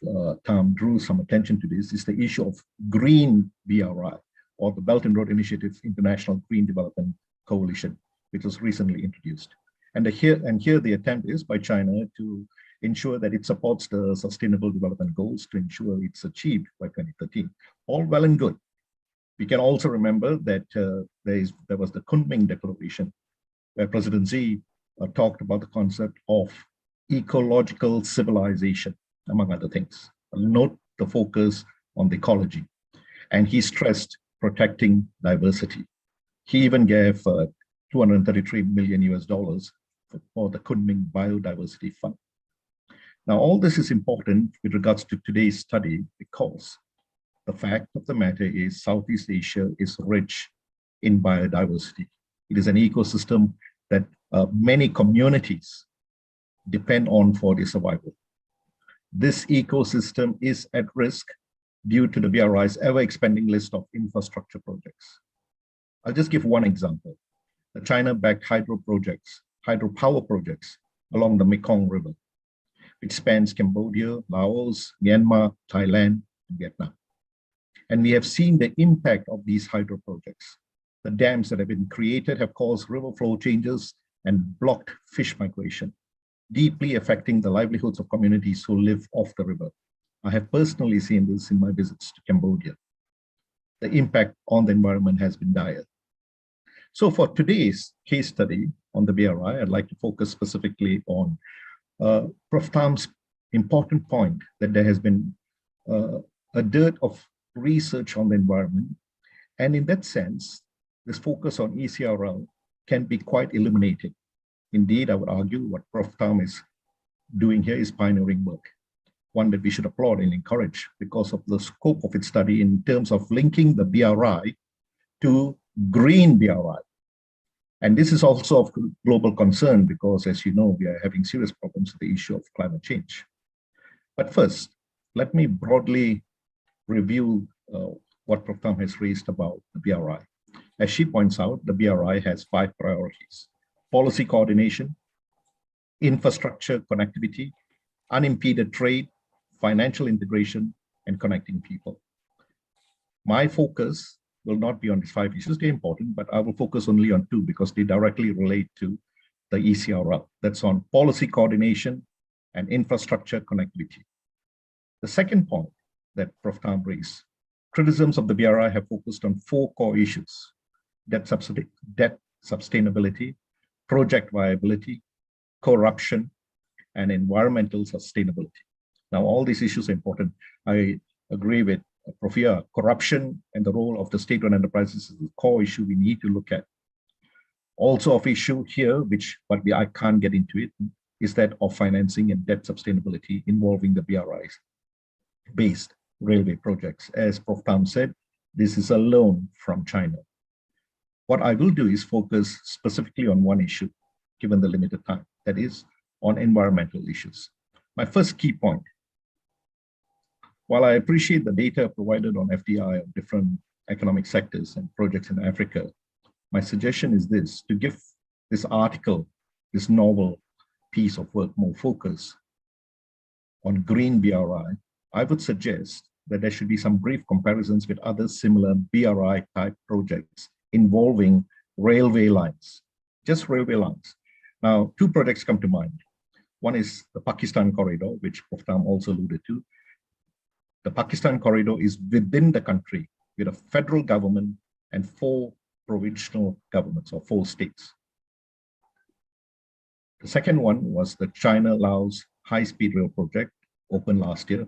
And this passes through 2 countries. It's not within the country, but encompasses 2 countries, Laos and China. There are also other projects which you can look at. It includes the Bicol South Rail project in the Philippines and the high-speed rail project in Indonesia. Now, the reason I raise these points is in the context of Malaysia and railway line infrastructure, I come to the theme of crossing borders. And I like to talk about this theme, crossing borders. China and Laos is interesting because it crosses borders of 2 different countries. Though not imperative for Prof. Tam's study, we must remember that the ECRL is part of a broader BRI railway network that crosses many countries. In fact, you saw the diagram of that, where it will, Prof. Tam also alluded to it, it will go up into Thailand, into Laos, right up into China. From my perspective, I think Pakistan is more crucial as a comparison here with a country like Malaysia, because Malaysia has a federal system. Malaysia's ECRL is an interesting case study because the project is undertaken in a federation which has 13 states. Specifically on ECRL, the issue of land matters. The land, when we talk about different states, land matters come up. Now, this is important if you look at the Jakarta-Bandung high-speed rail. It's riddled with land-based issues, including taking over the land from people and from institutions, which has raised a lot of controversies. Then we have the issue of federal-state relations. The area that ECRL will cover is extensive. It goes through 4 states, Selangor, Pahang, Terengganu, Kelantan. These states are controlled by different political parties, some in the opposition. And we all know that state governments have jurisdiction over land matters. So then this raises the question, who owns the land? Who owns the land across which the ECRL will run? This is also of particular concern because, as Prof. Tam has mentioned, we are dealing with Orang Asli areas, Malay reserve lands, and then this raises the issue of displacement. When you have such infrastructure project, it can lead to displacement, particularly of disenfranchised communities, such as the already disenfranchised communities, such as the Orang Asli. And we do know that this is an issue, it's a worldwide issue. When we see so-called development taking place, it leads to the displacement of people from their traditional lands being taken over. Now, these are important core issues we need to look at also when we talk about environment. Now, the above issues then comes to the points of much concern that Prof. Tam has asked. What are the key lessons in the ECRL project? She has listed some of them, but I want to focus only on 3. First, BRI projects have to be financially and environmentally sustainable. Second, we must minimize interference from local politics. And third, governance mechanisms of host countries involving local laws, rules, regulations, and their enforcement. It is our country we are dealing with. China is not interested. It's our laws, our regulations, our environment that is the focus of this attention here. Were these lessons adhered to in the ECR project? Let us consider the following points made by Prof. Tam. First, mention was made of the environmental impact assessment done in 2017. where Prof. Tan drew attention to the fact that there will be a total of 44 tunnels, 27 wildlife crossings, and the need to prevent forest fragmentation, as well as the alignment cuts that go through the forest reserves. On this point, I must also add, in the Pakistan corridor, studies have indicated other major environmental risks stemming from large-scale deforestation for the purpose of constructing related road networks. It's not just the ECRL, there are also related road networks in the project. On the second issue on social impact, as I mentioned, Prof. Tam has already drawn reference to the impact that ECRL will have in the Orang Asli areas and Malay reserve lands. And as Prof. Tan has also noted, it is important to discuss local governance laws within the states and between the states and the federal government. This is to ensure project design and implementation will not damage Malaysia's environment. It may have federal relevance, but what about at the state level? And who takes responsibility for the outcomes at the state level? In this regard, then, more information is required on issues such as local governance and limiting damage to the environment. And this brings me to the following issues we need to discuss: ownership and/or control of the land. In Malaysia, such land involves federal government land, state government land, ancestral land, including those for the Orang Asli. The state government has enormous say over the land and how that land is to be used. There was no discussion, or there has been little insights into the relationship between federal and state governments. The issue here of land displacement involving indigenous communities is an issue of concern because it covers a wide range of areas. Thankfully, you've noted it's only 2 Orang Asli areas, but there are also talks about extending the rail line into other, further to connect it to the BRI. The second issue, as I mentioned, the focus here is only on the federal ministers and what the federal transport minister in particular has said. But what of the state governments who owns the land? And this brings me to the issue of policy coordination. What is the level of policy coordination on these issues between the federal and state governments, more so when the federal and state governments are controlled by different parties? A related issue is infrastructure connectivity. How were land rights negotiated when implementing these cross-border, this state crossing state borders? How was it discussed, especially when it involves 4 different state governments? We know from history, it's a fact, that this is a contentious issue, more so when the states are controlled by different parties. And then there's the third issue. How were these issues or problems handled or resolved? It has been noted both by Prof. Tam and Prof. Ye, the level of transparency involved in this study has been rather poor. But these are important issues. And these are important issues because it draws attention to social implications of a major economic project. I appreciate the point that Prof. Tan makes, that the Minister of Transport has increased transparency in a way the project was conducted. But even she says more insights are required. Insights into the questions that have been raised, such as those involving biodiversity concerns, land rights or property rights, federal-state relations involving dialogue and mutually beneficial economic decisions, where they have joint responsibility for adverse outcomes. If anything happens, it's not China's problem. It's the problem of the federal and state governments to resolve these problems, as has been noted in the study. So let me close by stating that the issues that I have raised here are not strictly defined to economic issues. I left that to Prof. Ye to handle. And I also must stress this, I recognize Prof. Tam's area of expertise is economics, and you can see that in this presentation. But as she notes, many different perspectives have been used when dealing with the BRI. And depending on the perspective, it raises the question of what we mean, again, as she notes, by success. How do you define success? The Laos-China railway lines has been created. It looks impressive. Is it a success story? And when we discuss success, are we looking at the other implications of the building of that project that crosses two countries? And what of the ECRL? When it is built, there's no doubt there are important economic implications. The benefits here, there's no doubt about it, linking the underdeveloped East Coast with the highly industrialized West Coast. But at what cost? Have we considered the other cost? Clearly, there are other issues to be addressed when we deal with such case studies as the ECRL. I come back to my earlier point. Look at Malacca Gateway and Forest City. The environmental outcome of the Malacca Gateway project was dire.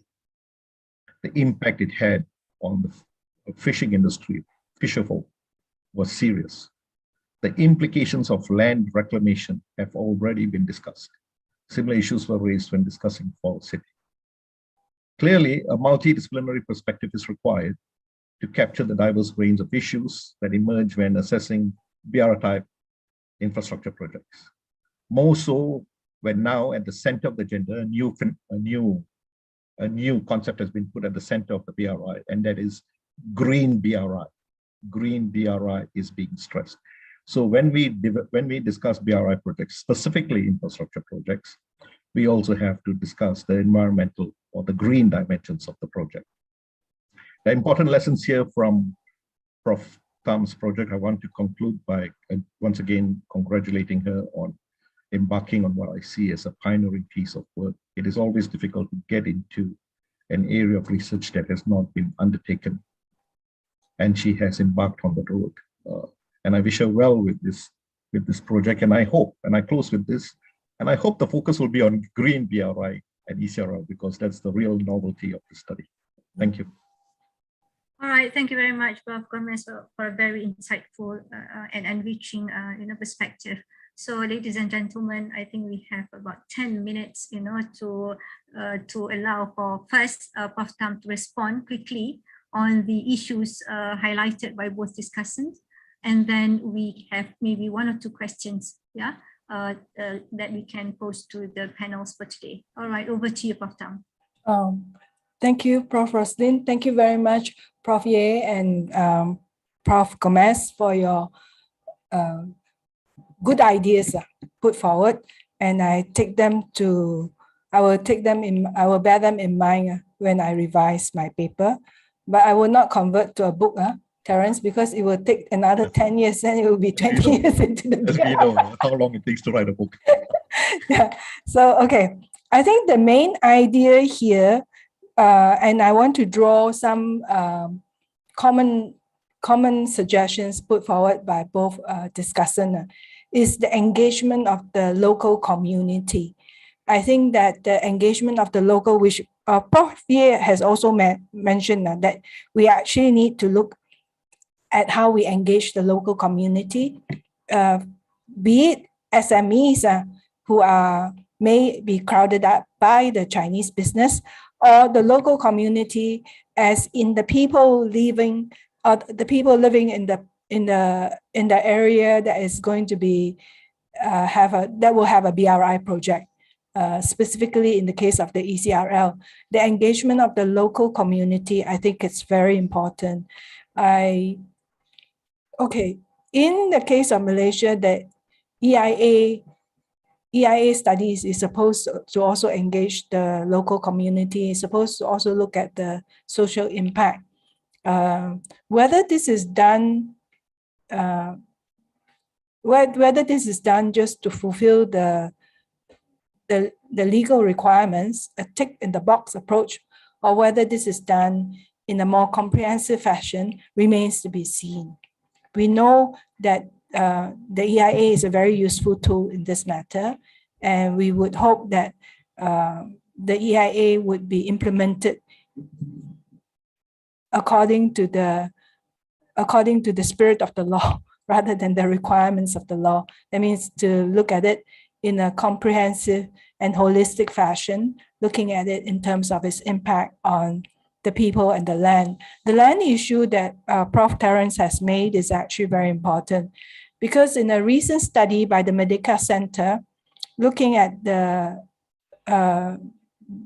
the views of the people towards BRI project, one issue that was raised is actually land grabbing. Land grabbing, and it was raised within the context of some specific projects which are within a state, a given state alone. I will not name the project.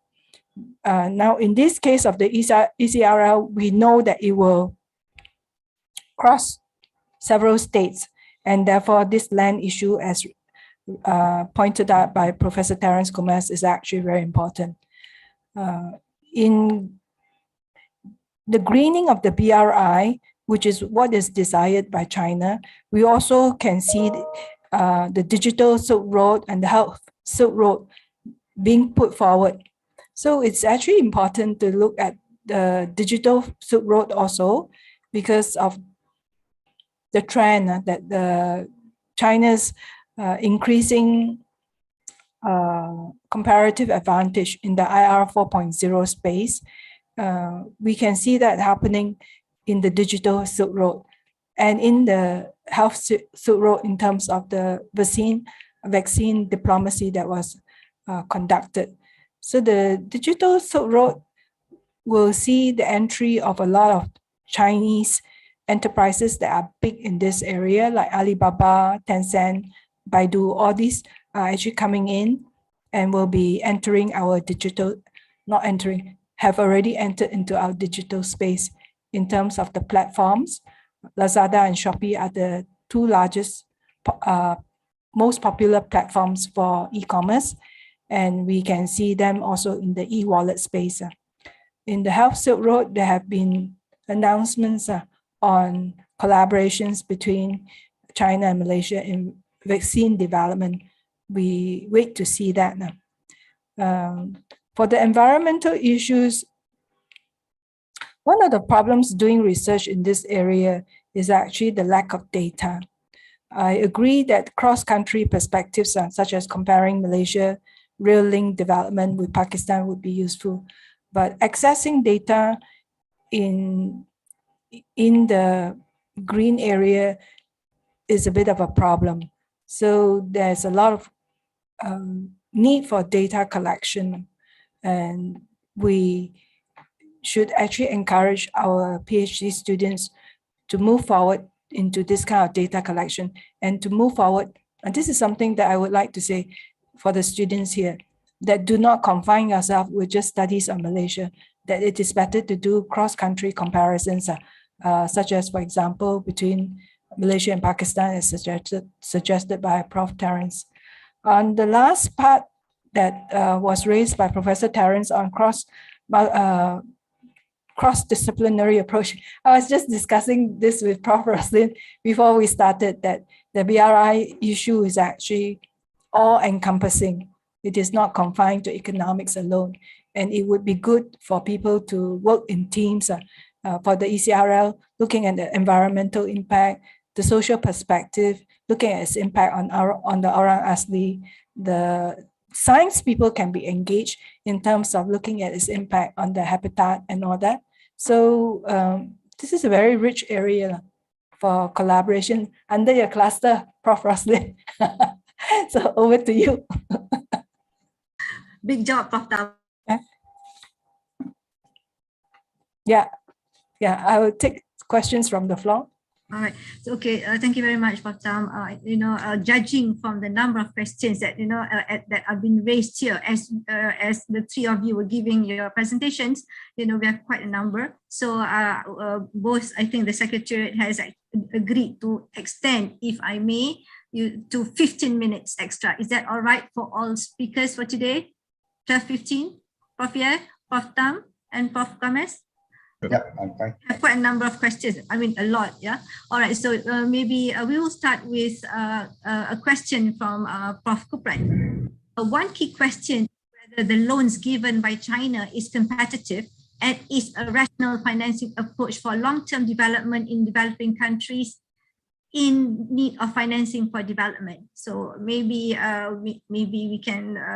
Any one of you would like to respond to this? Pofia, maybe. Okay, the financing, of course, yeah, sorry. financing, of course, the Chinese government has set up the AIIB. The infrastructure bank. That would be one way of direct funding, but mainly through loans. I think these are concessionary loans.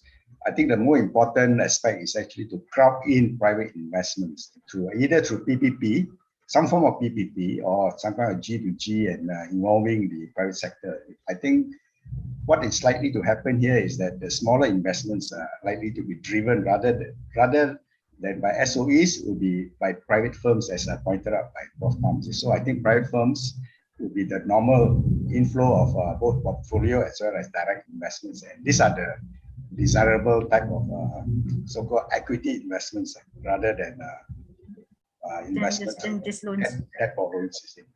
Yeah, thank you. Yeah, okay, thank you very much, Prof. Any other response? Maybe Prof. Gomez, would you like to respond to this? No, I think Prof. is handled it. I would just like to add one Yes, comment that we have not been able to access any AIIB loan, possibly because possibly because of the nature of the projects, and possibly because we are upper middle income country and we cannot access the concessionary loans.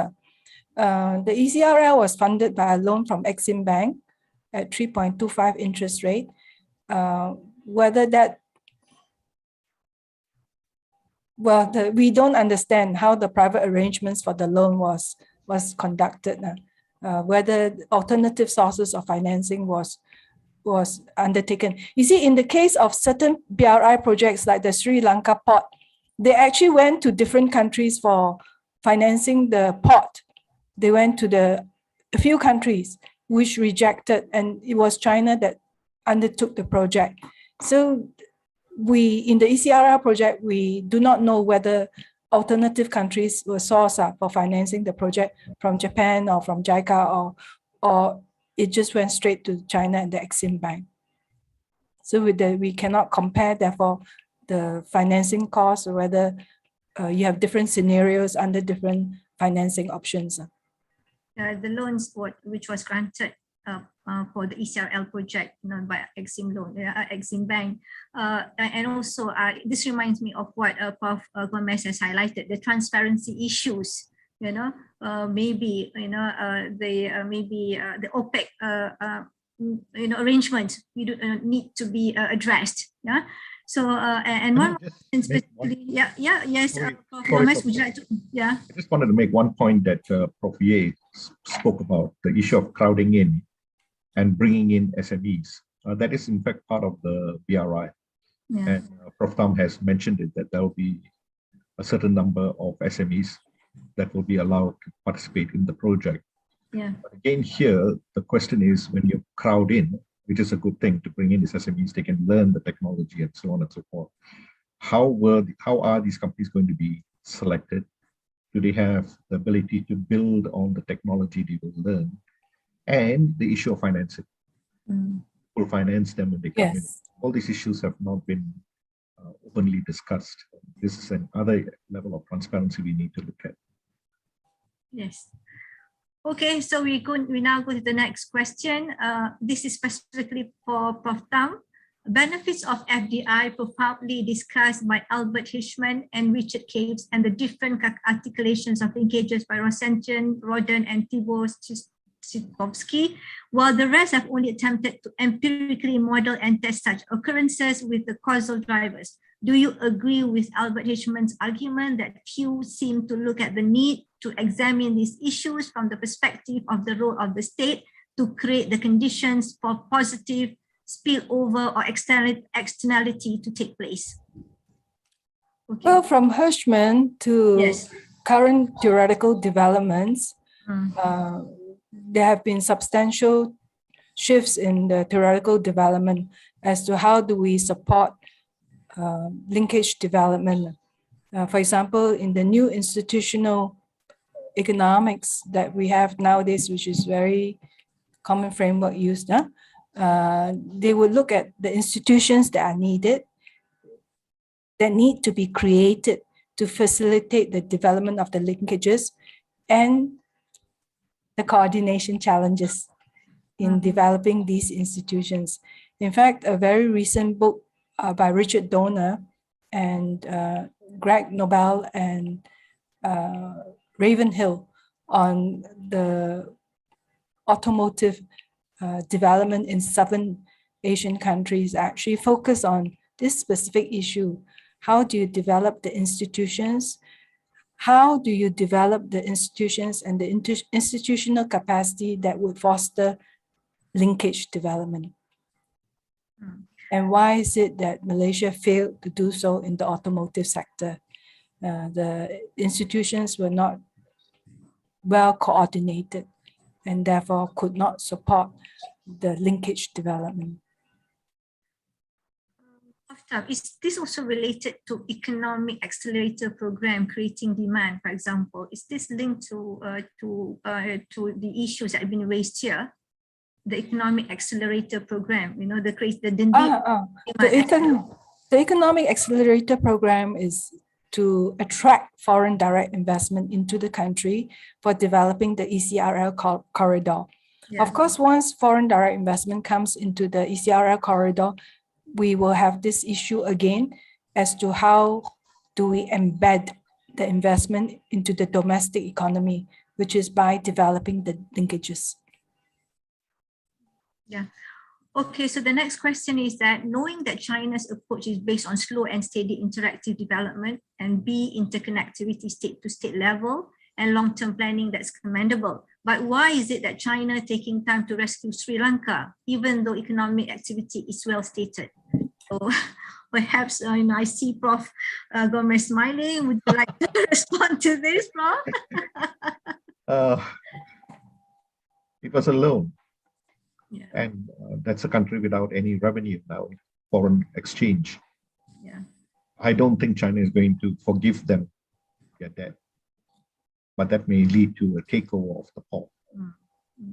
That's an issue of sovereign rights coming to play. That is why, as I said, even in my talk, a lot of larger issues we need to look at, specifically the financing. I'm very concerned about the financing when it involves debt, although that they may be allowed to pay it over a long period of time. There are serious implications if they run into problems in servicing the debt.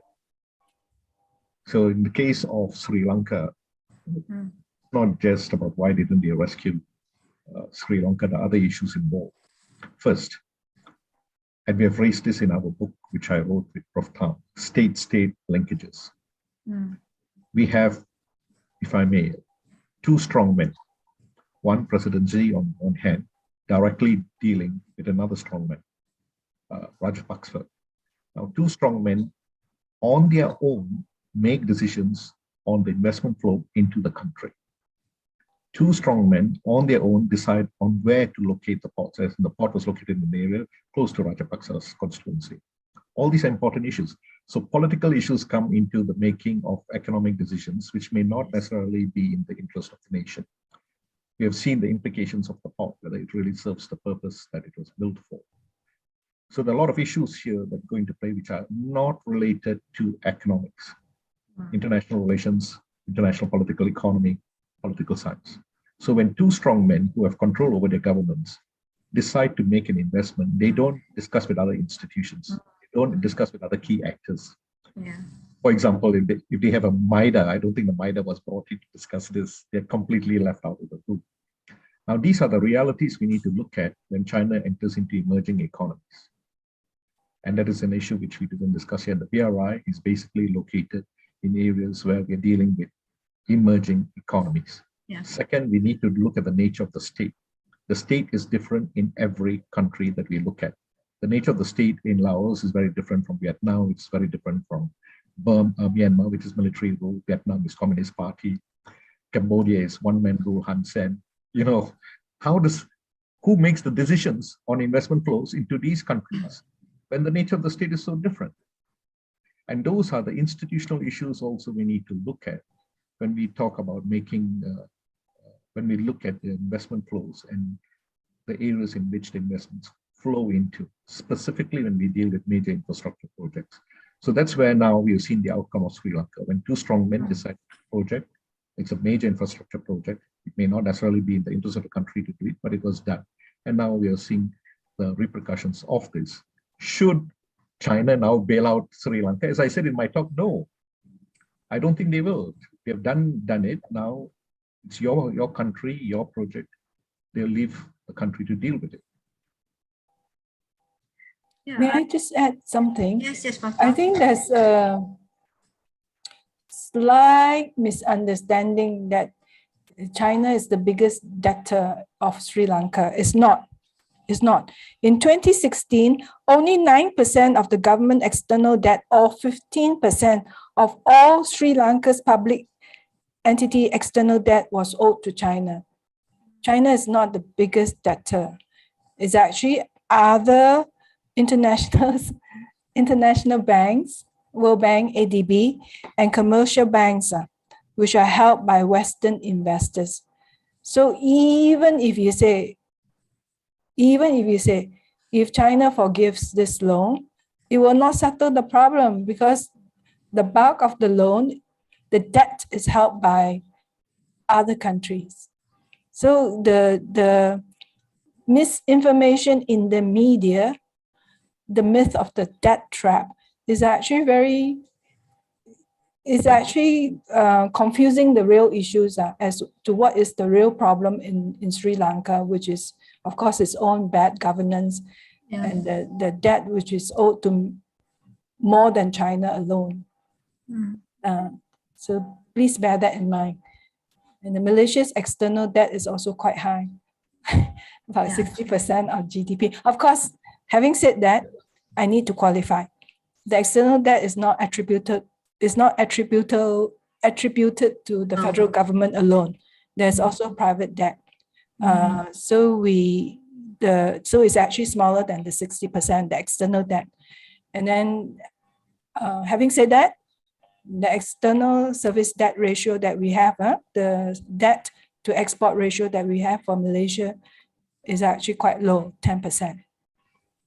Oh, quite low, yeah? 10%. Yes, and the debt we owe by country data, which is available for all countries, including Indonesia, is not available in Malaysia. So we don't know how much we owe China relative to other countries and other international organizations. And I also, I was struck by the point raised by Prof. Gomez with regards to, a country, two individuals making a decision for a country. Yeah. So, and this brings us back to, the slide, one of the slides by Prof. Tam, the BRI criticisms on BRI, which is the political allegations. So this is one of the key issues that also, need further deliberations. Yeah. So okay, Prof. Ye, would you like to add anything? Yeah, I'd like to touch on this Prof. Gomez interesting point about the different facets or phases of state power. What I noticed recently is that there could be some increasing what you call technocracy. The role of technocrats in governments, like for example, a recent encounter I had with Cambodia, they actually sent a delegation over to of their senior civil servants to actually write a book on their how to develop the state. You see, so I think that's one. Why I'm not too sure whether it's a general trend or not, but increasingly governments are becoming more technocratic. I think the professionals are taking over. That's a good sign. I think I'm not sure whether it is a trend that is prevalent in the region or not, but we do know that Indonesia apparently is also being touted as a change of the way they run the government. Okay. Okay. Another one is that Prof. Tam. Okay, Prof. Tam, take this Chin Yi. I think Prof. Chin. Thank you for the excellent presentation. One question is why there was technology transfer by Chinese companies in African countries, but not significant in Malaysia. Technology transfer. Okay. Countries are not significant in Malaysia. Yes, Prof. Tam. In the studies that I quoted in Africa on technologies transfer, they show that there is technology transfer in levels 1, 2, 3, I think, in the triangle that I showed. And I don't think we have enough studies in Malaysia to conclude that there's no technology transfer. I think that in the case studies that I have discussed, there is technology transfer of 1, 2, and maybe 3. 1 and 2 is actually skills development, because they have to teach the people how to use the machines that have been imported from China, and to use the machines according to the specifications of the Chinese company. So that skills development is definitely ongoing. Localization is also ongoing. That means they are transferring from Chinese workers to Malaysian workers. Top management is still with the Chinese.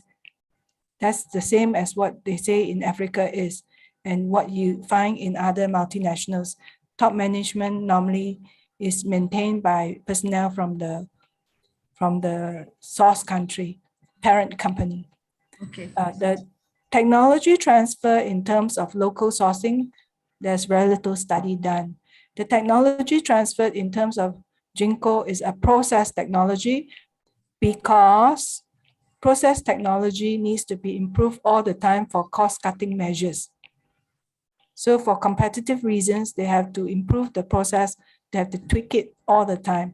And therefore, process technology is something that will be definitely transferred. Product development is a different ball game. Nobody transfers product development unless you come to the table with equal standing. That means, I will design a new product with you if you have comparative advantage in product design. Nobody will bring Proton to the design table because Proton doesn't have design capabilities. In the development of new solar modules, Jinko actually collaborated with companies, DuPont and all this, because they have their own comparative advantage and they have their own innovation in this area. So for product development, the two companies must have skills that they can offer to each other, not vertical, horizontal. Yeah. Okay, I think we've reached. I think we've got about 2 more minutes. We've reached the end of the session. So may I now invite maybe last words from all the 3 speakers for today. Maybe we'll start with Prof. Ye, and then Prof. Gomez, and finally Prof. Tam once again. All right, over to you, Prof. Ye. One last word. Yeah, thank you. I think I've learned also a lot from Prof. Tam's presentation. It will actually help me to focus my future research on similar areas. I think that's a very important part of Malaysia's journey towards a high-income economy. Thank you. Okay, thank you, Prof. Ye. Prof. Gomez, last words. I'll conclude by once again congratulating Prof. Tam on her work. I definitely agree with her. A book-length study will take far too long. But if this is to be a paper, an article, my concern is that too many issues are being covered here, and it would be better to focus on the core new contributions it's going to make to the literature, which is on the green BRI, and linking it to a specific infrastructure project, in this case, railway lines, and that too they cross borders internally and between countries. Environmental issues come to the fore. So she's on to something very important here, which will be an eye-opener for those who read the paper, and then we can take this forward. Because the environmental issue is an outcome of the BRI, is an issue we really need to concentrate on. Not just on railway, look at the hydro dams, as I mentioned. There's a lot of concerns being raised here. Thank you. Recommendation on an area, a more focused area on green sector, green BRI and environmental issues. All right, last, okay, our honorable speaker for today, Prof. Tam, once again. First, I would like to reiterate, I would like to thank APM for the honor and privilege to give this lecture. I actually gave this lecture for the reason of collecting feedback for the text I'm writing, and also because I wish to actually inspire people to research more in all the different areas that I have raised in my lecture. So I hope that both researchers and students will take note that the research gaps are big and there's much to be done in an area which is very important for Malaysia. And third, I also really hope that this will inspire multidisciplinary research, whereby teams of research can move forward. When we look at Green BRI, we are not just looking at, we are able to combine scientific and social science research together, which is something that I look forward to, that the expertise within APM can be grouped together to do research that will move Malaysia forward. Thank you very much. Thank you very much, Fatam. I personally has been inspired by all the research, ideas that have been brought forth today, particularly in the area of green sukuk, as we have mentioned earlier, right in the very beginning. Yes. So, ladies and gentlemen, fellow professors, it has been a very enriching session, and I'm sure all of us have benefited from the deliberations and the discussions for today's session. So it is indeed a privilege for me to be here and listening to the speakers. So, and I've learned a lot. So thank you very much once again on behalf of APM. I would also again, express our sincere appreciation for those who have attended and been with us for the last 2 hours and 15 minutes.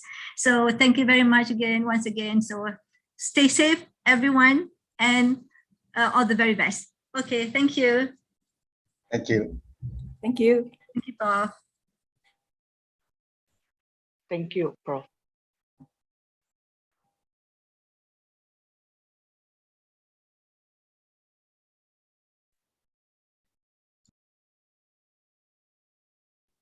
Zaro, so everyone has left? Yes, bro. Yeah. Actually, we should I take think- a group photo, but Yeah. that's okay. I We should terlupa. have. We can take a group photo now. Terlupa sebab apa tu, Zaro pun tak ingatkan. Terlupa. Semua orang sudah pergi lah. Tak apa. I think Orang dah lapar lah, Prof. Yalah, siapa itu pun kita extend 15 minutes. So banyak questions tadi. I just chose yang mana yang ni lah.